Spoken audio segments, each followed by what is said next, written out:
Shinichi is just an average dumb loser until a parasite tries to take over his brain, misses, and gets stuck in his right hand instead. Trapped in this strange partnership, the two are forced to work as allies, battling other deadly parasites while desperately trying not to get each other killed. Late at night, an old couple is quietly standing in a room when the man's head splits open, turning into a monster that quickly attacks the woman and eats her head. Meanwhile, Shinichi Izumi is in bed when he hears a strange voice talking about a failure. He confusingly looks around but doesn't see anything, so he thinks it was just a dream. During breakfast, he sits with his parents and mutters that his right hand feels numb, so his father says it's probably from wrapping his earphone cord around it in his sleep. He turns down the bacon and eggs she made and asks for toast instead. When he sees a spider on the table, he panics and burns his tongue with his coffee, so his mom asks why he's still afraid of bugs. While walking to school, his classmate Murano tries to sneak up on him from behind, but he suddenly grabs her hand. When he turns around, he accidentally touches her chest, so she annoyingly slaps him and walks away. A girl from his class, Tachikawa, hands his glasses to him. In class, Shinichi dreams of last night.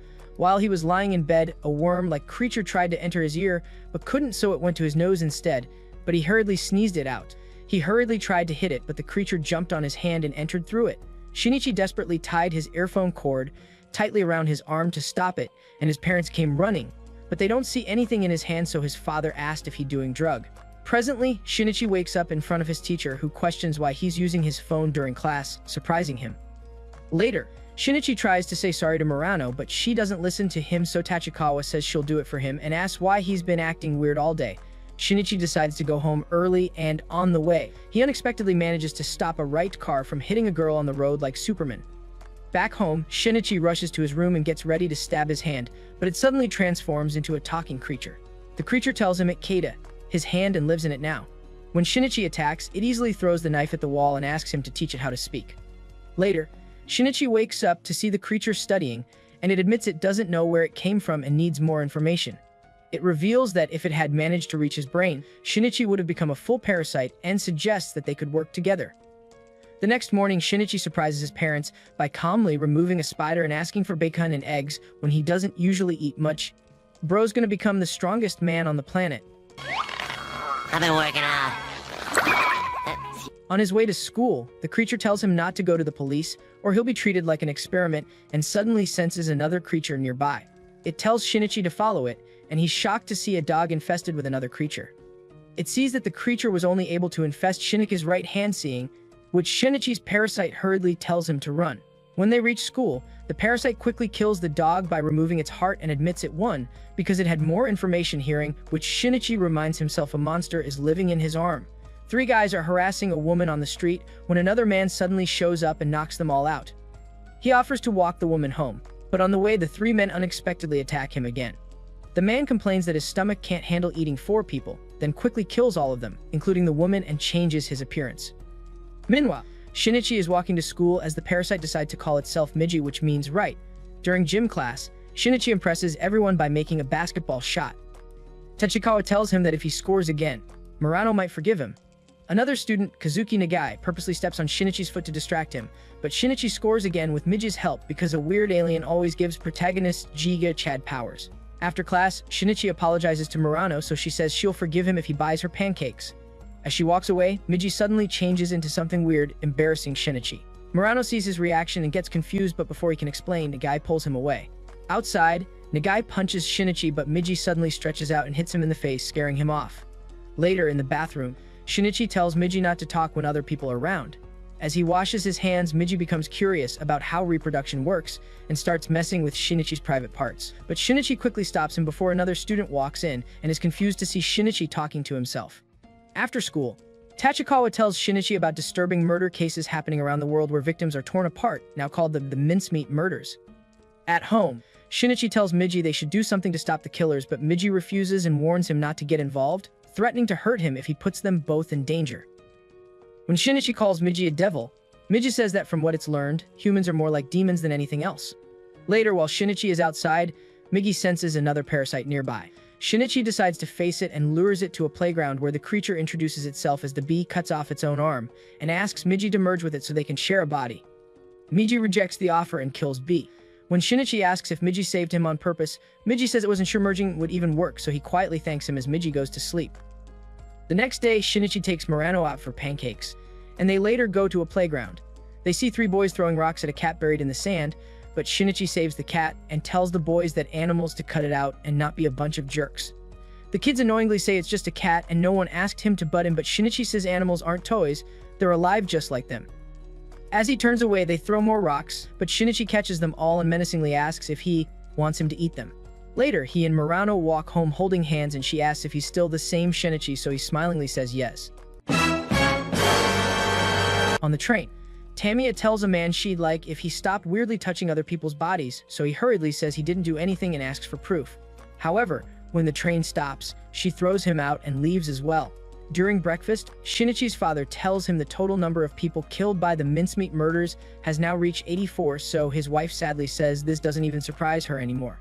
Shinichi decides to get up and remarks that he may be the only person in the whole world who knows the truth behind those murders.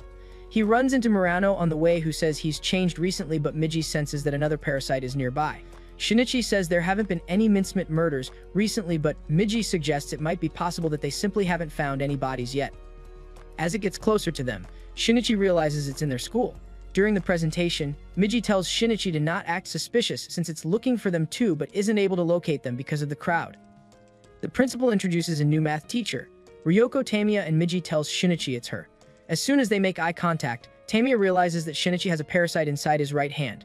Miji tells Shinichi that Tamiya seems to be trying to live like a normal human and isn't a threat to them or anyone else for now. Tamiya suggests they go somewhere more private so they can talk in detail, so Miji agrees to meet her after school. Later, Tamiya brings another parasite named A with her. A asks who the hell he is and questions how they can consider him one of their kind, so Tamiya tells him to stop it, since there's no advantage in trying to kill each other here. Tamiya reveals that she is pregnant with a human child after sleeping with A. She explains that whenever a parasite has a baby, whether with a human or another parasite, the baby is always a regular human since parasites can't reproduce more of their own kind. Sounds like a surefire way for a species to die out. As they're talking, A gets up and says he's leaving since knowing what he is won't change anything. He will eat when he feels hungry and will eliminate any who stand in his way. As he walks away, he mutters that Shinichi is dangerous and needs to be eliminated. The next day, A arrives at Shinichi's school and goes on a violent rampage, so the students hurriedly start evacuating and Miji suggests using the other students to slow A down, but Shinichi refuses. Instead, Shinichi runs to a quiet, empty part of the school and starts preparing to fight. He builds a wall of desks and tables to block A's path, so Miji reminds him that since Shinichi still controls his own brain, they have an edge over the other parasite and creates a weapon to help him defend himself. However, A, who is on a lower floor, suddenly confronts Shinichi by jumping through the window. He tells Shinichi he's only cut off his own escape route, and they get ready to fight. A orders Shinichi to just give up since he can't win without total control of his body, and aside from his right hand, his entire body is useless, terrified of any pain. A while back, Miji warned Shinichi that if he became flustered and held him back, they would lose. As Miji starts battling A, Shinichi remarks that he can't just stay scared. He wonders if he can really do this, and remembers how Miji told him they'll delegate roles. He will pretend to attack but focus more on the defense, and Shinichi will be the one who will have to attack. He explains that A's actions thus far have shown that he underestimates human ability, and will probably not have factored Shinichi in the equation at all, which will be their advantage. Presently, Shinichi slowly approaches A as if Miji is dragging him forward and suddenly stabs him in the stomach. Checkmate, baby. Shocked, A stumbles forward but stabs himself to prevent further blood loss. As A is weakly walking, he admits this body is useless now, so his only option is to fight Tamiya and share her body. As he enters the staff room, Tamiya quickly jumps out a window and sets off an explosion in the room. As time passed and life settled down again, school resumed and Tamiya continues to teach as if nothing happened. The staff of the school nervously asked Tamiya if she can tell them who the father of her child is, since they don't want any bad rumors to spread about her, but she mutters that she didn't expect it to end this way and quits the job. She later meets with Shinichi and talks to him about how all animals follow instincts. For parasites, their instinct is to eat humans, and she says she plans to keep her baby and study it. Tamiya even threatens to kill Shinichi, but she changes her mind when she notices something different about him. That night, Tamiya's mother visits her, but the woman shockingly realizes that her daughter isn't the same person anymore and desperately tries to call the police, but Tamiya swiftly kills her before she can do that. The next morning, Miji tells Shinichi he thinks parasites might be able to switch from one host to another, but only if they entered the host through the head in the first place.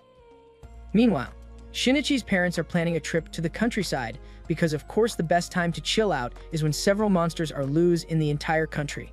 Shinichi tells them not to go because of the growing number of deadly attacks linked to parasites, and his mother starts to feel like he's hiding something.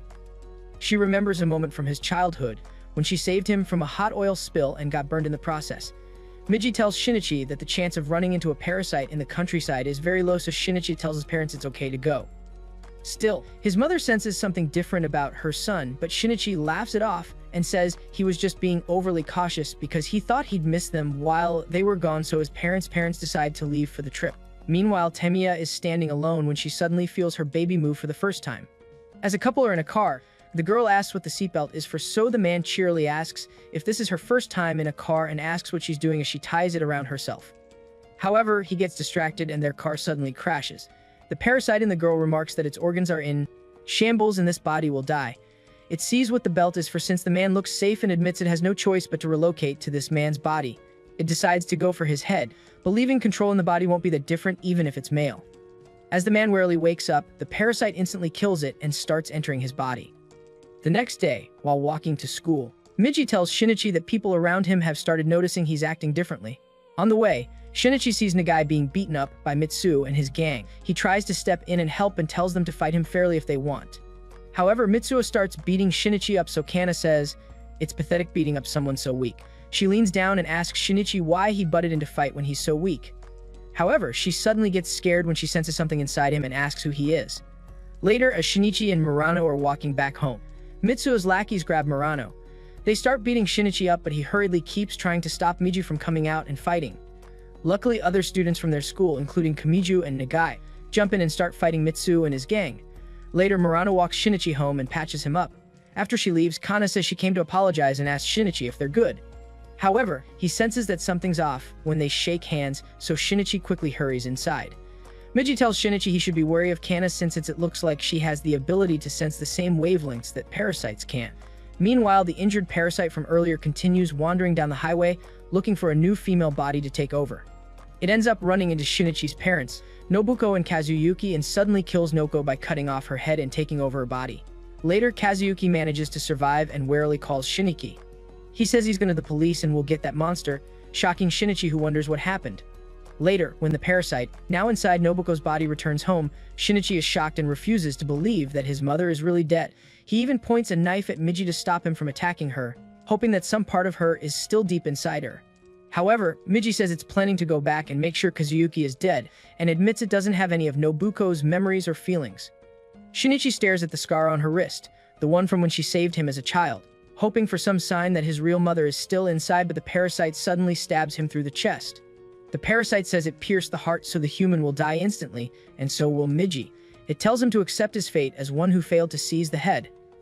As it walks away, Miji remarks that there's no time to lose, since a direct hit to heart can't be repaired in mere minutes, but if he does nothing, Shinichi will die, so his only option is to merge himself with Shinichi's heart that awaits at each shop. Miji quickly leaves Shinichi's right hand and enters the wound to keep him alive and temporarily takes over the role of his heart so the real one can heal, planning to return to Shin's hand through his bloodstream later. The next day, Shinichi doesn't show up at school, worrying Murano. That night, Shinichi wakes up and realizes he doesn't need his glasses now.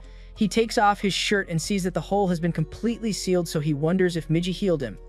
He gets a call from Sakurazaki Hospital, so he hurriedly asks if something's happened to his dad. The attendant informs him he's fine and asks if he can bring over some essentials when he visits, so Shinichi says he'll come right away. As he leaves the house, he runs into Murano and tells her he'll be gone for a while. She worryingly asks if he'll come back, so he smiles and remarks that he'll kill the parasite. At the hospital, the police inform Kazuyuki that his wife is alive since after he fell into the sea. She returned to the hotel room alone and told the staff Kazuyuki had to leave urgently for work. Kazuyuki hurriedly says that's not possible, but the doctor tells him he must have had a nightmare. When Shinichi visits his father, he depressingly visits his dad and is shocked to see that Kazuyuki thinks he had a nightmare.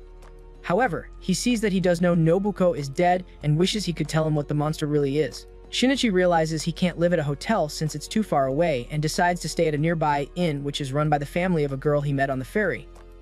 That night, Miji decides to tell Shinichi something. He understands that his feelings towards his family are quite strong, and in comparison, he considers Miji more of a nuisance. The day he repaired Shinichi's body, he also underwent change during the process and now has a weakness that others of his kind don't.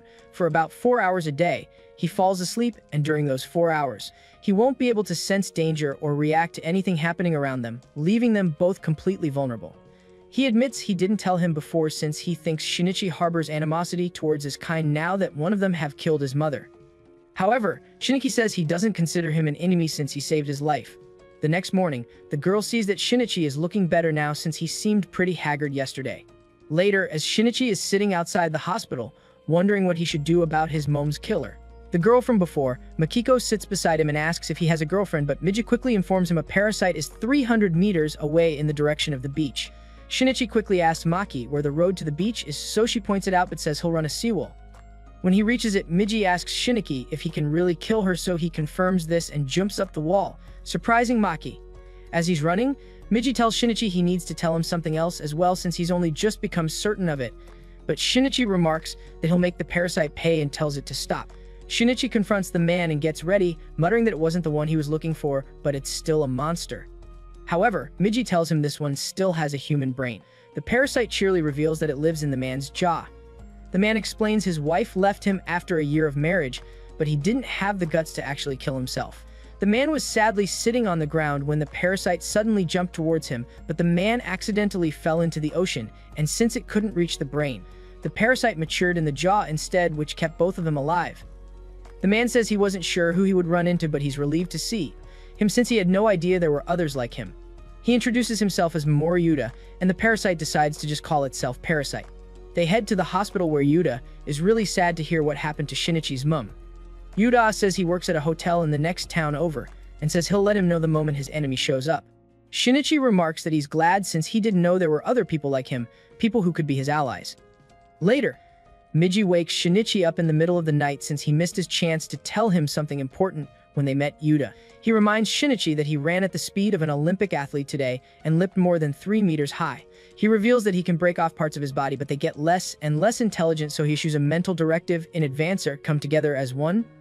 However, there are places where even the smallest fragments of his body can survive, including anywhere inside Shinichi's body. Shinichi shockingly realizes what he means, so Miji confirms that the Miji talking to him right now only accounts to 70% of his original self. He explains that he broke off parts of him to heal Shinichi and sent several fragments throughout his body, but his restored heart was much stronger than expected. His fragments scattered throughout Shinichi and have become so small that his body he can no longer communicate with them. Shinichi remarks that no matter how sad he felt today, he couldn't cry, so this might be why. The next day, the parasite inside Nobuko's body arrives in town, and Parasite senses it right away, so Shinichi goes after it. However, Miji has to enter his scheduled sleep cycle, so he transforms into a blade to give Shinichi a fighting chance while he's inactive. Eventually, the parasite tracks down Yuta and Parasite on a cliff and they start fighting, but Yuta gets stabbed in the chest and falls into the water. Shinichi arrives soon and takes on the parasite himself. Thanks to his improved body, he's able to dodge attacks and fight back effectively, but just as he's about to deliver the final blow, he sees a familiar burn scar on the parasite's wrist, the same one his mother had from saving him years ago. That suddenly makes him hesitate, giving the parasite a chance to attack him. However, Yuta's parasite reappears at the last second and catches the parasite off guard, killing it. It reveals that it had moved Yuta's heart to a different place in his body to protect him from serious injury earlier. Later, as Shinichi and his father get ready to leave town, Maki says she hopes to see him again someday. Back in the city, Kana suddenly senses Shinichi's presence and realizes he's nearby, while Murano sees Shinichi and happily greets him. Tamura orders a parasite to keep a close eye on Izumi Shinichi and observe him without killing him since he poses some danger to them, but is also a valuable asset in determining the future of their species. Meanwhile, as Kana is walking, Mitsuo asks if she's going to see Shinichi again and questions if she's really into him, so she says that's none of his business. After school, Mitsuo tells Shinichi he needs to talk to him. He takes him to the yard and asks if he slept with Kana, but Shinichi says he hasn't even seen her recently since he went on a trip. Mitsuo tries to fight him, but Shinichi easily dodges and warns him this won't go like last time. He trips Mitsuo up and leaves with Murano. As they're walking, she asks Shinichi if something happened to him on the trip, but he says he was just using his dad's injury to ditch school for a bit. Sitting on a bench, Kana senses that Shinichi is getting close, but she sees that he's walking with Murano and turns away. When Shinichi gets home, he finds his father drinking and tells him to go easy on that a bit. He says he looked up online and learned that people recommend hiring housekeepers in these situations.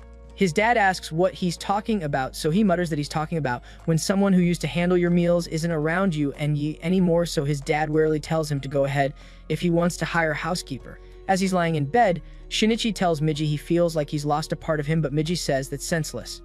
The next morning, he finds a badly hurt dog on the road and picks it up, hoping to save it, but it dies in his arms. Not knowing what to do, he puts the dog's body in a trash bin, shocking Murano. Later realizing how wrong it looked, Shinichi goes back and gives the dog a proper burial. At school, Miji tells Shinichi that Shimada is a parasite. When Shinichi talks to him, Shimada says he tries to eat like a regular person and doesn't kill humans for food. He also claims that both he and Reiko Tamura are looking for a way for parasites to live without harming people. Even though he seems peaceful, Shinichi doesn't fully trust him. Later, Kana senses a parasite nearby and assumes it's Shinichi, but she actually senses Shimada, so he starts taking her somewhere since he wants to talk. However, Shinichi stops him and warns that he'll kill him if anything happens to anyone he knows, so Shimada walks away and Kana's eyes have a strange look. She cheerily asks Shinichi to walk her to the station, so he agrees but turns around to see Murano, who walks away. Shinichi warns her not to depend too much on this sense, as it might get her into trouble. At home, Tachikawa makes a sketch of Shimada and blushingly says it looks pretty good while in an alleyway. Shimada is revealed to be a parasite. Kana sees Shimada behind her, so she starts running, but Mitsuo stops her and steps forward to fight him, saying it's none of her business who he chooses to fight. However, Shimada easily defeats him and says he'd rather avoid causing trouble, which is why he went easy on him, but if he comes looking for a fight again, he'll end him. Shimada watches Shinichi from afar and remarks that the signal coming from his hand is weak again, but if he sends a strong signal with no warning, he should react reflexively, especially if it's a hostile signal. However, Shinichi just walks off. During class, Akio admits to Tachikawa that Shimada is the hottest guy she's seen in school, and it's like he's got plastic surgery, hearing which Tachikawa starts to wonder if Shimada is hiding something. At home, the investigators tell Shinichi's father they can't go public since they don't want to spread panic due to a lack of credible information. They admit they don't have the means to distinguish parasites from real humans. They show him a sketch and ask if this is accurate, so Shinichi's father admits it is, so they realize these creatures can transform into literally anything. Meanwhile, Hirokawa and Tamura talk about how destructive people can be, not only to each other but also to the world around them. Later on, Tachikawa finds a sketch her brother Haruki made. He works as a police sketch artist, and the drawing shows what a parasite looks like. The next day, she sees Shimada get injured badly in the head, an injury that would normally be fatal, but he heals right in front of her eyes. Just as Shimada might reveal his true form, Shinichi shows up and scares off Mitsuo's gang. Meanwhile, Shinichi's personality continues to change. He becomes colder and more distant, which worries Murano. She begins to keep her distance, and Miji tells Shinichi these changes are expected since they're a side effect of his growing mental toughness after everything he's been through. Takakawa, still suspicious, decides to secretly follow Shimada after school and watches him change his face, realizing her suspicious was right. At home, she tells her brother, Haruki, she wanted to ask him something. He admits they don't really know what these parasites are, but it's true that their faces can change, and according to witnesses, they also speak human language and eat people. He tells her to try to be careful if she's walking around alone at night. However, he admits their numbers are relatively few, so she probably won't ever run into one. As she's about to sleep, she wonders if Shimada is actually eating people, but she isn't sure of what would happen if she's wrong, so she decides to talk to Shimada first, because of course she has to go with the dumbest possible option. Tachikawa calls Shimada to meet her in a classroom and says she's pretty sure he's never noticed her before, but she's always thought he was a really cool guy and has been watching him. She says she doesn't want to think he's different from the rest of them, but if he is what the rumors claim, if he's something that kills and eats human beings, she wants him to go home without a word and never come back here again, because she doesn't want him to kill anyone anymore. She asks if he really kills people, as Miji informs Shinichi, who angrily gets up. Shinichi hurriedly asks Miji if he just woke up and leaves the classroom. Shimada tells Tachikawa to not move since it'll only hurt if she does. She hurriedly throws a bottle of acid at him and his face starts burning before Tachikawa hurriedly jumps out the window. Shimada remarks that he morphed without thinking and some of it got inside him. He leaves the room and starts walking to restore his human appearance and kills 3 men who try to approach him.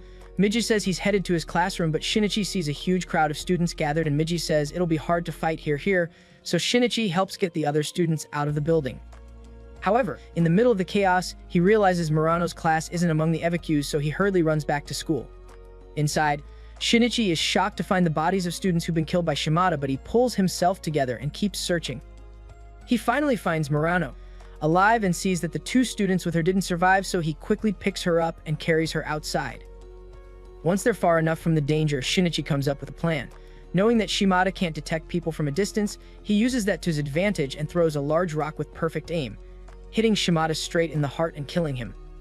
Later, during a government meeting, officials talk about how to tell parasites apart from humans. They explain that if you pull out a parasite's hair, it moves a little on its own, something human hair doesn't do. Due to this, people in Shinichi's area start checking each other's hair as a new way to greet and confirm someone isn't a parasite. Mirasite and Murano thank Shinichi for rescuing her. A drunk woman is sitting next to her coworker when she cheerily pulls out a strand of hair.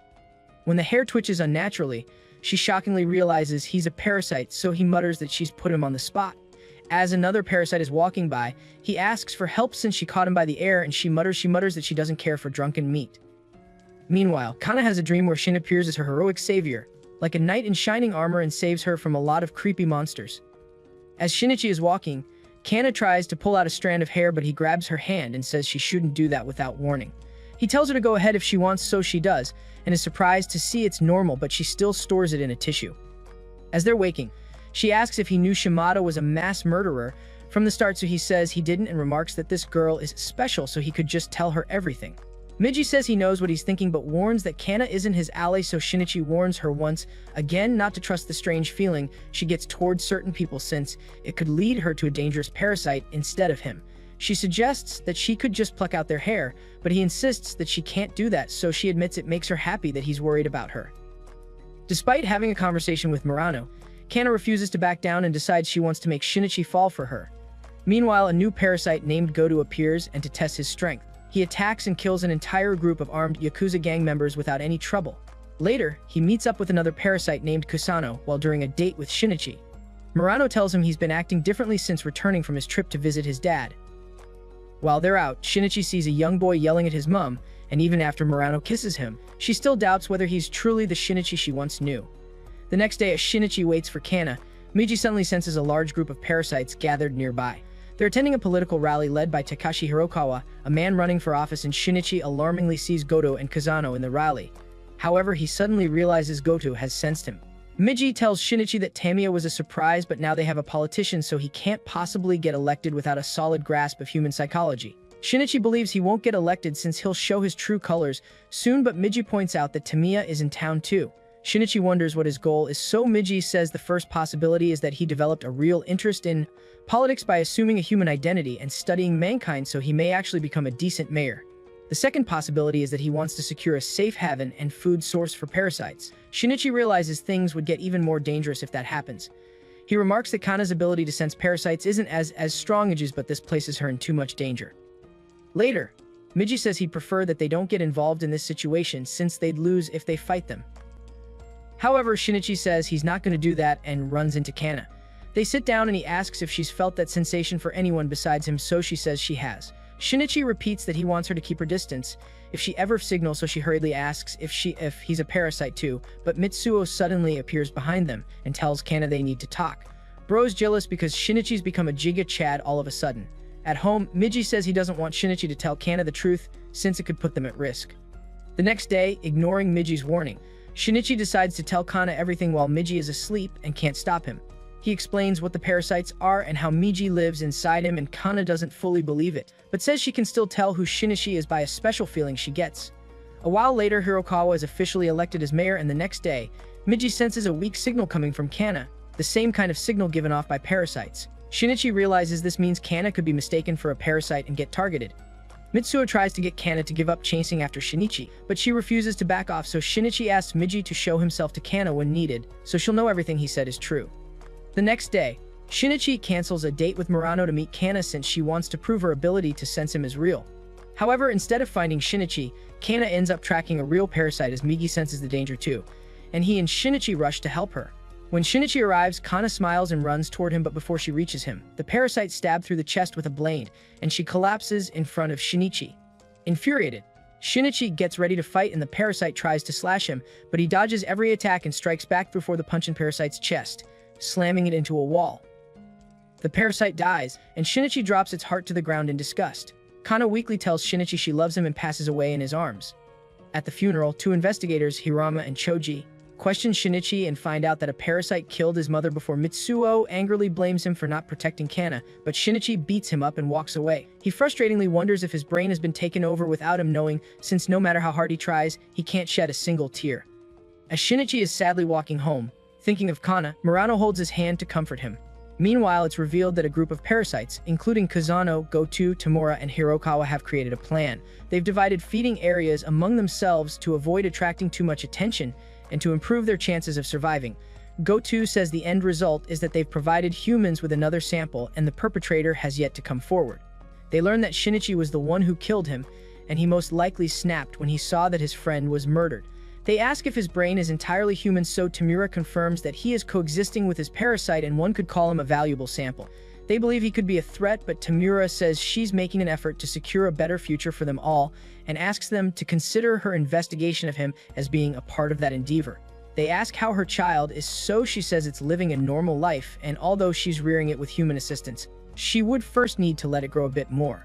She private detective named Shiro Kuramori to secretly follow Shinichi and report on what he does, so Kuramori says he seems to just be an average high school student, hearing which Tamiya mutters that human powers of observation impressive, but there are some things only humans are capable of. Tamura sends some hired men to pick a fight with Shinichi while Kuramori watches from afar and secretly records the entire scene, but Shinichi easily beats them all up and learns that they were sent by a woman. As the students are walking home, Tachikawa tells Murano that Shinichi seems too normal even though a girl he knew died in front of him. As she walks off, Murano remembers that back when he saved her life, he was also really calm and strong and felt like a totally different person, so she wonders if there really was nothing between him and Kana. However, she tells herself that that's not the point. Shinichi asks what's wrong, so Murano says she has to go take care of something and walks off alone. In a restaurant, Kuramori shows Tamura the footage and admits it was a shock to see how fast Shinichi could move, so Tamura asks if he noticed anything else unusual, but he admits he didn't. Shinichi visits the place where Kana died to mourn her properly. Kuramori follows him there and Miji senses him nearby and tries to kill him but fails. However, he manages to take the man's camera to stop him from spreading what he filmed. Later, Shinichi starts to worry since if the footage from the camera is seen by the wrong people, he could be taken away and used for experiments because of his connection to Miji.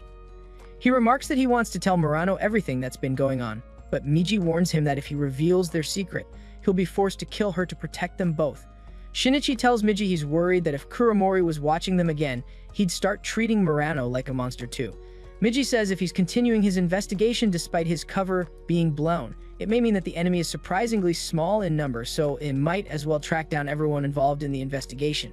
He admits he's come to realize how much Shini hates the notion of killing other humans, so they must work together and just investigate him. He adds that they'll call an ally and enlist help, so Shinichi asks where in the world they're going to find an ally. They team up with Yuta again to track him down, and Yuta cheerily says there's no need to apologize since he's the only one in the same boat. Uda adds that they decided to give his parasite a name and call him Joe now. Kuramori meets Tamura and mutters that he's thought long and hard about what that thing was, but they haven't been able to come up with anything that makes sense. Tamura says she'll pay him for the work he's done so far, but they should stop for now. Surprised, Kuramori says he still hasn't been able to figure out what that thing was, but Tamura says his story is really unreasonable. He suddenly realizes the real reason she asked him to investigate Shinichi is because of the monster in his right hand, but she tells him to stop and leaves. At home, she remarks that this is the first time she felt a natural urge to laugh and starts manically chuckling, hearing which her baby wakes up.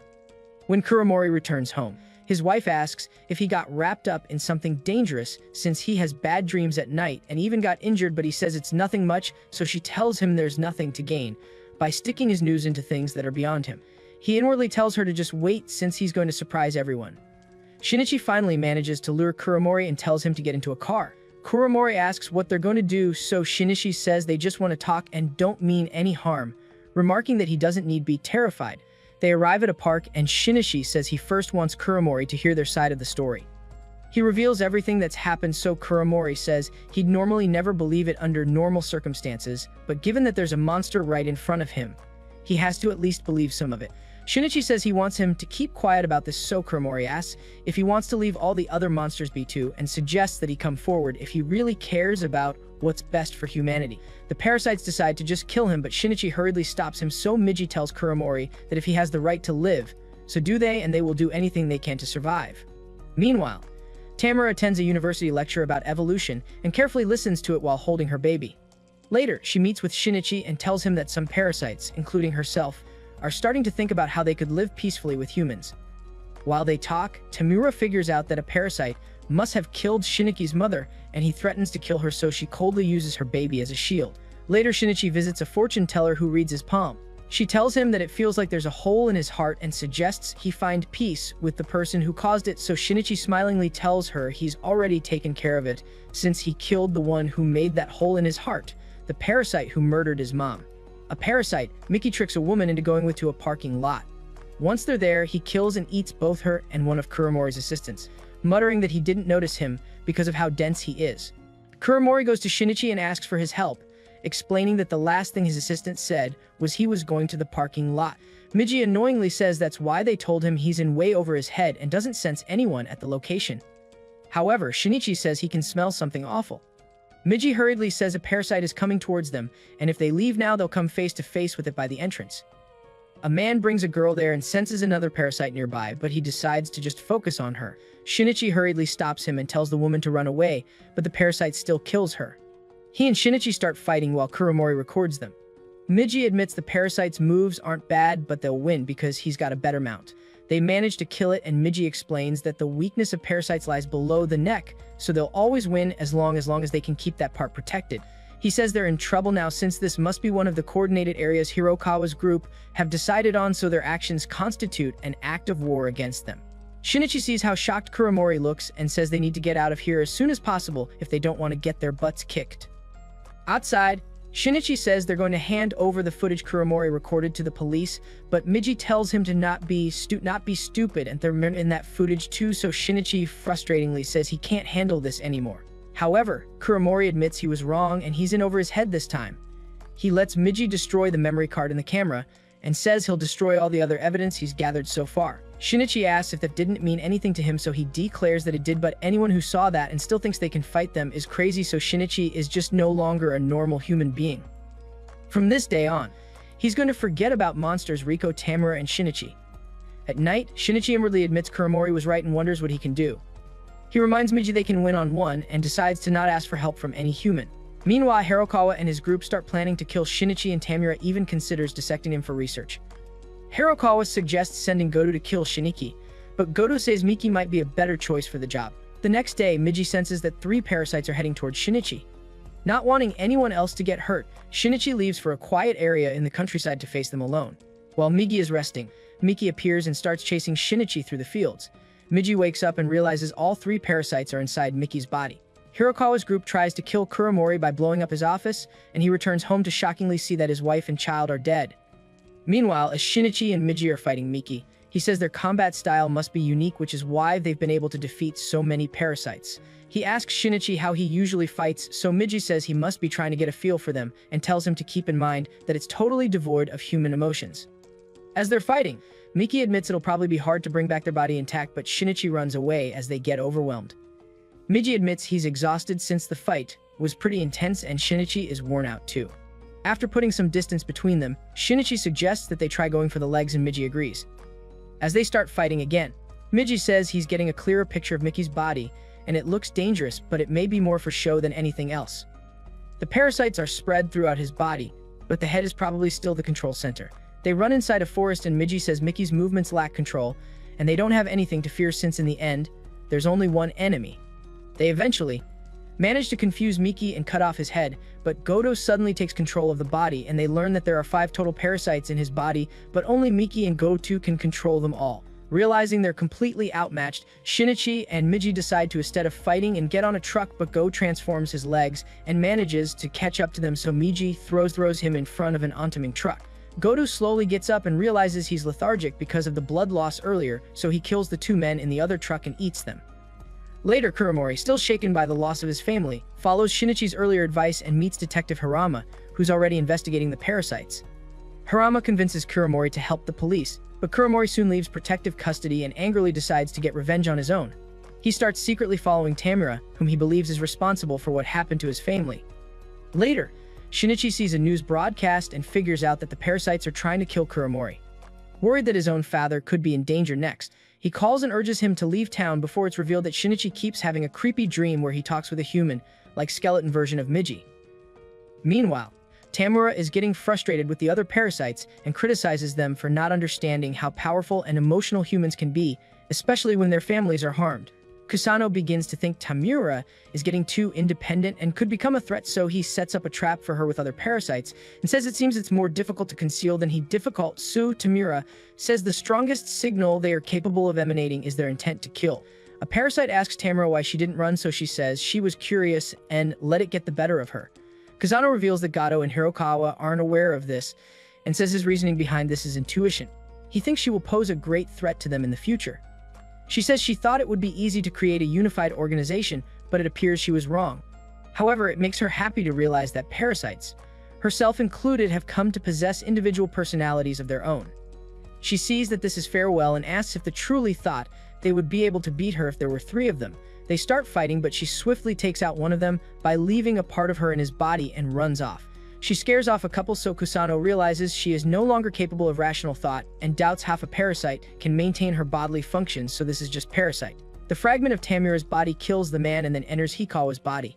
She starts fighting Kusano and alarmingly says she's lost control of everything below her neck, so he's forced to kill her. He questions if this is her intention and orders her fragment to come out since the body she took over has been destroyed, so Tamura appears behind him and instantly kills him. She tells him that the signals he emitted of animosity while fighting Hikawa helped camouflage Tamura, so he questions if even that was part of her plan and dies. When she returns home, she finds out that her baby has been kidnapped by Kuromori, who leaves a note telling her when and where to meet if she wants her child back. She calls Shinichi while looking at pictures of her child and tells him to come to that location too, because there's something she wants to give him. A while later, detectives Harama, Choji, and their team break into Tamura's apartment and find the note and begin to figure out where she's headed. Tamura goes to the abandoned Izumi family house, where she quietly looks through old photos of Shinichi with his parents. She calls Shinichi and asks him to meet her at the place Kuromori picked for their meeting. As she's leaving his house, Tamura runs into Murano and gently tells her that Shinichi will be back soon, which helps calm her down. However, Murano secretly follows Shinichi after that and sees Tamura too, so she continues following them to a spot near the meeting place. At the meeting, Kuromori is holding Tamura's baby and assumes she doesn't really care about her child because she's a parasite. He thinks she might hurt the baby, so he prepares to stop her, but Tamura unexpectedly protects her child by killing Kuromori with a strike through his chest. Later, the detectives find Kuromori just before he dies, and he warns them to go after Tamura. Later, Shinichi finally reaches the meeting place and comes face to face with Tamura. As Shinichi angrily stares at Tamura, Miji tells him they're going to be in trouble if he's short of breath when they fight. Tamura says she would have liked to discuss many things with them both, but she has a bad feeling, so she won't drag this out. She reveals that she's killed 38 people so far, mainly for food, but her numbers are low even among her kind and could supplement the lack of food with what normal humans eat. She reveals that parasites can survive without eating humans, and she's also done much research on humans. Her conclusion is this: they are 2 halves of the same circle. Parasites and humans are one family. They're the children of the human race. Shinichi angrily asks what she's talking about, so she understands that this is difficult for him to comprehend, but they're fragile. They're a life form that can't survive on its own, so he shouldn't be too rough on them. She decides to give them a word of advice too, and tells them to not fight Goto, because if he had been in control instead of Miki from the start, they would be dead by now. While they're talking, Hirama and other detectives suddenly arrive, and he remarks that he's sure there's something more to Shinichi. He orders the other detectives to not get any closer and asks Tamura if it's really her. He sees that she looks really calm, and they all pull out their guns, but Tamura hurriedly tells them to stop and asks what they're doing. Hirama says he'll take full responsibility and shoots, so Tamura spits the bullet back out and says he did well.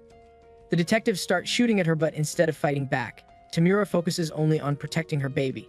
Even though she's hurt, she slowly walks towards Shinichi and asks him to listen, but he starts to back away, so she changes her face to look like his mother, Nobuko, which makes Shinichi stop and the detectives stop firing so that they don't hit Shinichi. She says she's been thinking about what her purpose is, and she got the answer yesterday. She says she hasn't done anything to this child. He's a normal human being, and she wants him to lead a normal human life. Tamura gently hands her baby to Shinichi, so he says he understands, surprising Miji. She smilingly says she recently imitated how a human laughs, and it felt rather pleasant. She suddenly collapses and starts bleeding, shocking Miji, who remarks that she could have fought back if she wanted to, but she didn't. Stunned, Shinichi slowly thinks about everyone who's died in front of him, about his mother. He finally breaks down and starts crying, so Murano approaches him and asks if he's back, and he smilingly says his tears are.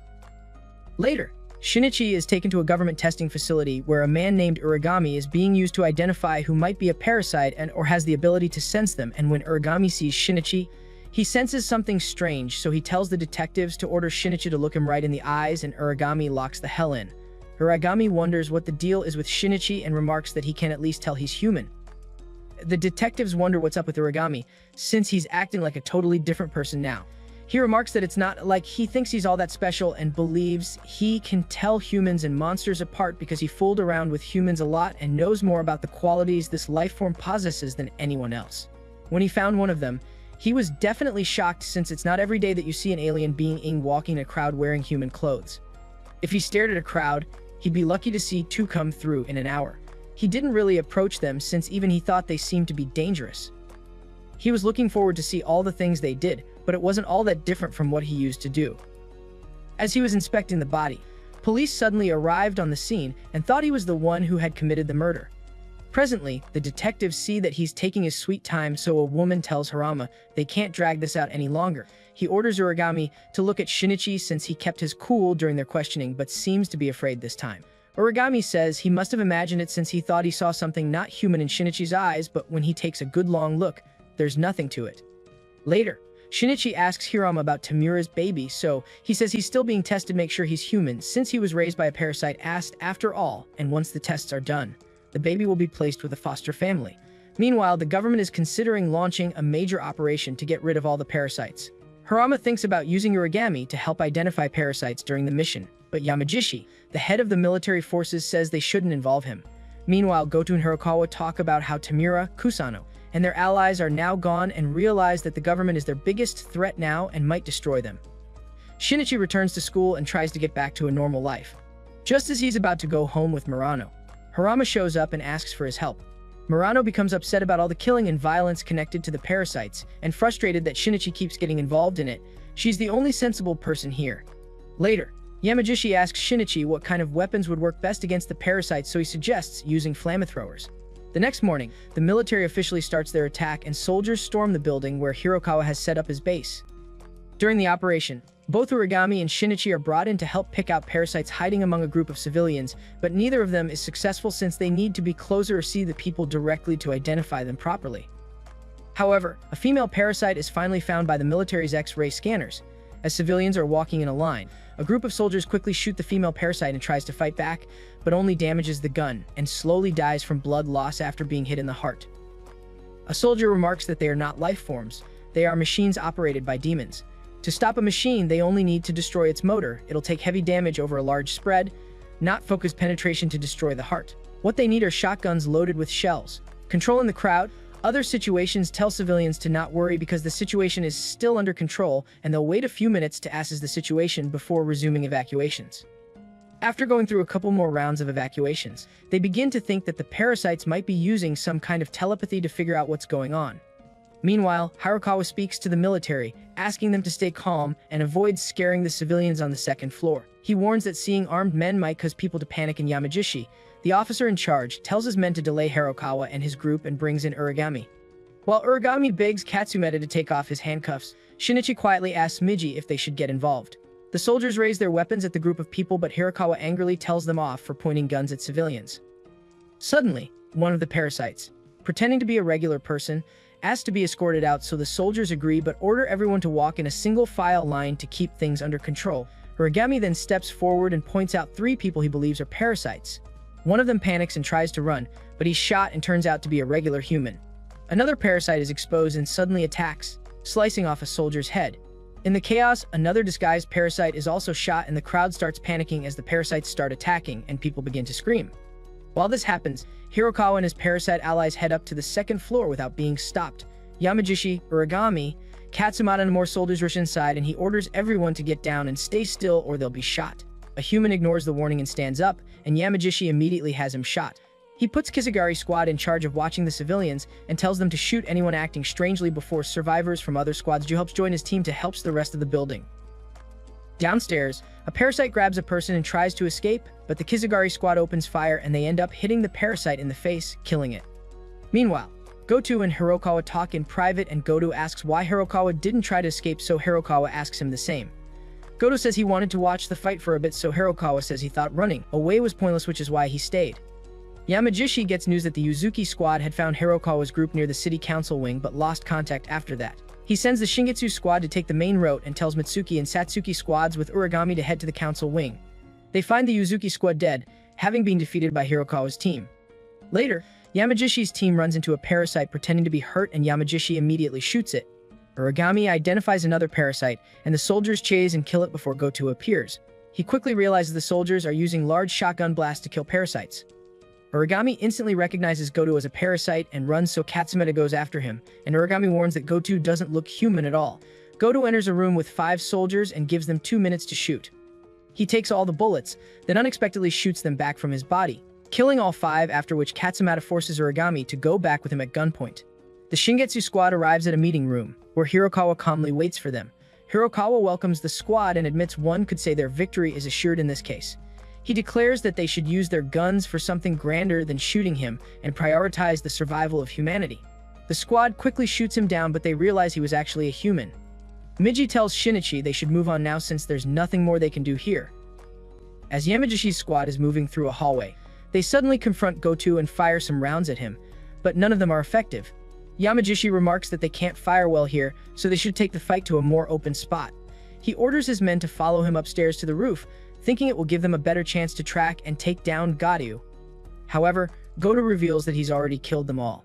He steps onto the roof and gets ready to kill him, so Yamagishi pulls out every gun he has and starts shooting. Goto dodges most of the shots and rushes forward, knocking Yamagishi to the ground. Yamagishi smilingly thinks about Shinichi before Goto slashes off his head and throws it down. He jumps down in front of Shinichi and mutters that he should kill him, but he admits he can't do that right now and jumps away. Harama turns to Shinichi and asks him what he's hiding, so Shinichi hurriedly says he didn't know he was this strong. That night, Shinichi has a nightmare and wakes to find Miji awake, calling his name. He asks for ways to beat Goto, so Miji suggests calling the military. But he declines, so they decide to escape to the countryside. The next morning, Shinichi skips school and goes for a walk. He quickly realizes Miji has fallen asleep, which makes him panic as he imagines Goto's face on everyone he sees. Talk about being scared of a bully. 2 men try to intimidate him, but seeing Goto's face in theirs, Shinichi knocks them both out. That evening, he runs into Murano as she's coming back from school. She notices the worry on his face and asks what's wrong, so Shinichi hugs her too tightly, making her push him away. He runs off, but later Murano finds him sitting alone at the park. She sits beside him and he apologizes for earlier, but she dismisses it and invites him to her home. They sleep together, and later at night, Shinichi confesses that he loves her, so she smilingly says he always drops bombshells like that at the end, and they kiss each other as Shinichi remarks that he's gonna live no matter what it takes. The morning after leaving Murano's house, Shinichi senses Goto nearby through Miji, so they steal a car and crash into Goto's vehicle, but Goto heads into the forest, and Miji urges Shinichi to escape. After a short panic attack, Shinichi calms down, and Miji suggests that since Goto can only detect parasites, they will split up.